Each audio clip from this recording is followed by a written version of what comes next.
BX1 ⁇ toujours plus d'actu. Voilà, pour l'instant, on va revenir quelques minutes à l'information qu'on développait en début d'émission. Donc, c'est cet accord survenu au sein du gouvernement fédéral sur le budget 2022 et un certain nombre de décisions relatives à la politique de l'emploi. On est en ligne avec Marie-Hélène Ska, qui est la secrétaire générale du syndicat chrétien CSC. Bonjour Marie-Hélène Ska, merci de nous accorder quelques minutes. Il y a beaucoup de mesures en ce qui concerne l'emploi. On annonce notamment qu'on va faciliter le retour à l'emploi des personnes qui sont en maladie, en congé maladie longue durée. On annonce également qu'il y aura désormais un droit à la formation pour tous les salariés. On parle de 5 jours par an. On annonce aussi qu'on va renvoyer certaines matières vers les partenaires sociaux, c'est-à-dire vous et le patronat, notamment sur l'organisation du temps de travail. Comment est-ce que vous jugez l'ensemble de ces annonces faites par le gouvernement d'Alexander De Croo? C'est une bonne ou c'est une mauvaise nouvelle pour les salariés que vous défendez? D'abord, je suis très étonnée que dans des travaux sur un conclave budgétaire, on parle très peu de budget. Tous les journaux et tous les médias se sont fait l'écho cette dernière semaine de scandales fiscaux à répétition, après les LuxLeaks, les Panama Papers, des montages offshore grande ampleur. Pas un mot, à ma connaissance, dans les discussions du conclave budgétaire.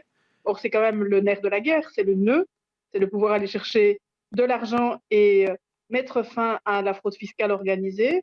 Et puis, j'entends beaucoup de mesures, vous venez d'en citer quelques-unes, qui portent sur la manière dont on va encore flexibiliser le monde du travail aujourd'hui. Je pense que nous n'avons vraiment pas besoin de plus grande flexibilisation du monde du travail aujourd'hui. On a sanctionné dans le passé avec une politique d'activation très ferme les travailleurs sans emploi. On fait la même chose aujourd'hui avec des malades de longue durée. Et donc, on est toujours dans un mécanisme de responsabilisation individuelle, avec dans le même temps, si j'ai bien suivi l'actualité de ces dernières heures, des mesures de renforcement de la flexibilité du monde du travail, de travail de nuit, d'annualisation du temps de travail. Et donc, on renforce la difficulté de travailler aujourd'hui et puis on culpabilise et on responsabilise des personnes individuelles. Donc, je pense que nous sommes avec beaucoup d'interrogations aujourd'hui et avec beaucoup d'interrogations aussi sur le rôle et la place du ministre de l'Emploi et de l'Économie dans ce débat.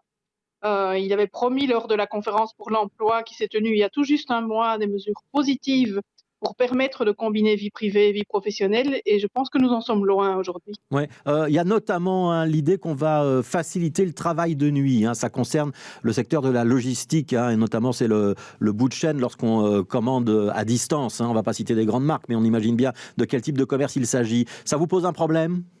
On dit que c'est pour permettre de localiser de l'emploi en Belgique, parce que ce type d'emploi-là, il est aujourd'hui plutôt installé aux Pays-Bas. Mais ça nous pose un problème de fond aujourd'hui. Le travail de nuit est déjà possible en Belgique, mais il est possible moyennant une négociation et une rémunération adaptée. Nous savons que le travail de nuit à grande échelle et pendant une grande partie de la carrière est nuisible aux conditions de travail, nuisible à la santé des travailleurs. Et donc, on vient avec des sanctions quand les travailleurs sont malades et en même temps, on entend encourager encore un peu plus ce type de travail. Et donc, pour nous, ces mesures vont à contre-courant complet, non seulement de l'histoire, mais contre le bon sens, tout simplement. Ça veut dire qu'il y a plutôt du mécontentement. J'imagine que, par exemple, sur les formations, ça vous êtes plutôt favorable à l'idée qu'on va avoir le droit à la formation pour l'ensemble des travailleurs, mais ça veut dire que, dans l'ensemble, c'est plutôt un sentiment négatif qui domine pour la CSC ?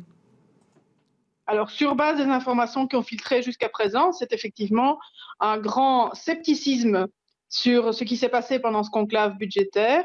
Nous attendons aussi de voir sur les 2,4 milliards qui devaient être trouvés, où va être trouvé cet argent. Nous n'en avons pas aujourd'hui la moindre idée. Ouais, ça veut dire qu'on pourrait retrouver les syndicats dans la rue, Marie-Hélène Ska ? Ça veut dire en tout cas que la réaction sera virulente si on s'oriente sur ces mesures, qui sont des mesures qui, je le répète, ne sont pas des mesures positives, sont des mesures de culpabilisation et de stigmatisation, ce dont nous n'avons vraiment pas besoin aujourd'hui. Merci beaucoup, Marie-Hélène Ska, pour cette première réaction à chaud. Il faut rappeler que Alexander De Croo est à peine en train de prononcer sa conférence de presse où il annonce les mesures. Il sera devant la Chambre pour donner le détail tout à l'heure à 14h. Merci donc d'avoir réagi à chaud pour nous pendant quelques minutes. Merci.